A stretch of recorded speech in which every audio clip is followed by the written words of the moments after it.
Hello mga kabayan, ito na naman ang inyong Junjun at meron naman po tayong videos na kung saan magre-react tayo, no?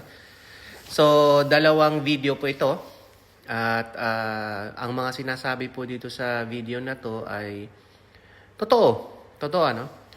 So, sa unang video ay yun nga po, ano, ako kasi bilang ordinaryong mamayan na-experience ko rin to, no? Naranasan ko rin na sa tuwing may kailangan tayo sa government, lalo sa government, parang tayo pa yung humihingi, nagmamakawa doon sa pera na sa totoo lang atin naman, no? Atin lahat, no? Collectively kasi lalo na sa mga manggagawa, nagbabayad tayo ng tax. Nagbabayad tayo ng tax natin, income tax. Nagbabayad tayo ng mga duties natin, kagaya ng sa PhilHealth, sa pag-ibig, SSS contribution. So, dapat po, ang nararapat is, pag kailangan natin, dapat ready sila na tumulong sa atin. Hindi na natin kailangan ng kung ano-ano pa man, maliban dun sa mga requirements na hiningin nila, na nagpapatunay na tayo yon. Kasi, kaya nga po natin ginagawa yon para sa panahon ng pangangailangan natin ay meron tayong maaasahan. Hindi ka rin naman pwedeng tumanggi doon. Di ba po? Ang tax, hindi ka pwedeng tumanggi. Automatic kakaltas yan. PhilHealth contribution, SSS contribution, pag-ibig contribution. So, dapat po, pag kailangan natin yan, ready yan para sa atin. Bilang isang mamamayang Pilipino. At yun nga po, tawanan rin natin ang video. Sabay-sabay tayo mag-react, mag-comment. Again, this is your Junjun. Junjun is in. Yung talaga gusto kong paulit-ulit na sabihin sa mga kababayan natin. Minsan natutuwa tayo na nakakahingi tayo ng tulong sa mga congressman, senador, office of the vice president, office of the president. Pero isipin po natin, tax natin yan. Bakit kailangan pa natin magkahanap ng koneksyon?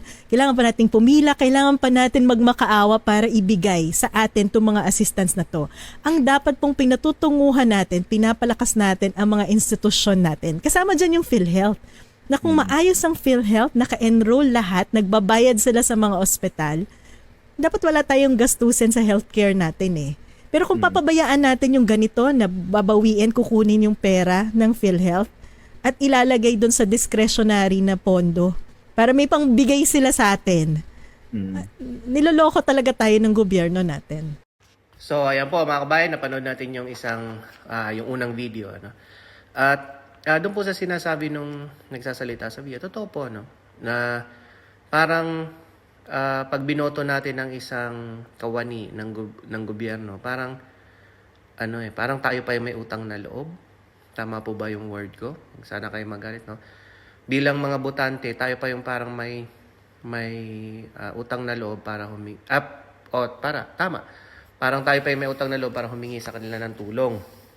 At laging pinapangako ng mga tumatakbong namamahala sa gobyerno, o local man yan, or pang buong Pilipinas, na pag ako ang nanalo, hindi ko kayo pababayaan, tutulungan ko kayo, kung anong kailangan nyo ibibigay. Dapat lang po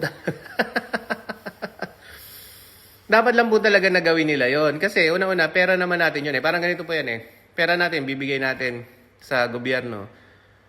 So, kahit di sila mangako, trabaho po nila yun Kasi sila yung namamahala. Parang pinagbuklod-buklod lang nila yung lahat ng mga contributions natin para medyo malaki pag nangailangan ka. Kunyari, nagkasakit ka or merong, wag naman sana, pumanaw sa inyong pamilya, ay makaka-receive ka ng sapat para matugunan yung nangyari na yon.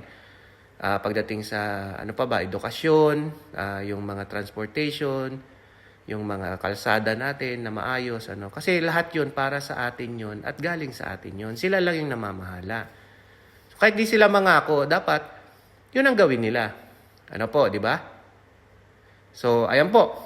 Naliwanagan tayo dun sa sinabi nung gumawa ng video. So, tuloy po tayo sa pangalawang video at pakinggan natin yung nangyari naman po sa PhilHealth.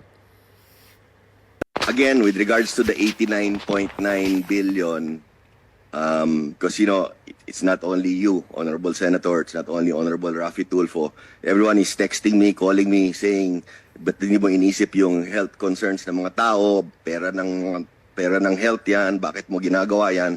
Again, I want to reiterate to this honorable committee and to everyone here in this room, I received a directive, which emanated from a cabinet meeting led by President Marcos, asking me to remit the 89.9 billion.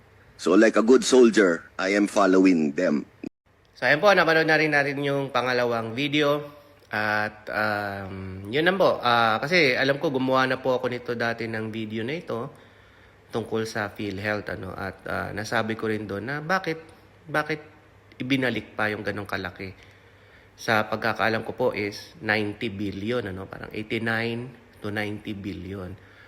Wala pong problema yon. Sabi ko nga, baka may rules sila na sinusunod, baka meron silang inutusan sila na ganito ang gawin in accordance with the law. Okay, pero sana po, bago na ibalik, kumbaga, ginawa muna nila lahat ng paraan para maitulong yon para sa mga nangangailangan, lalo na sa medical.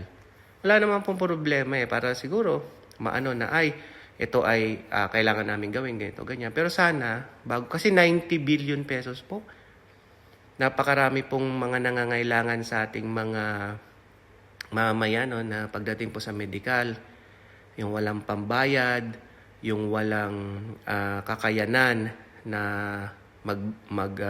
tustos sa kanilang medical, kagaya ng mga cancer, di ba po, nakakalungkot. May mga cancer, tapos may mga yung dialysis, di ba po?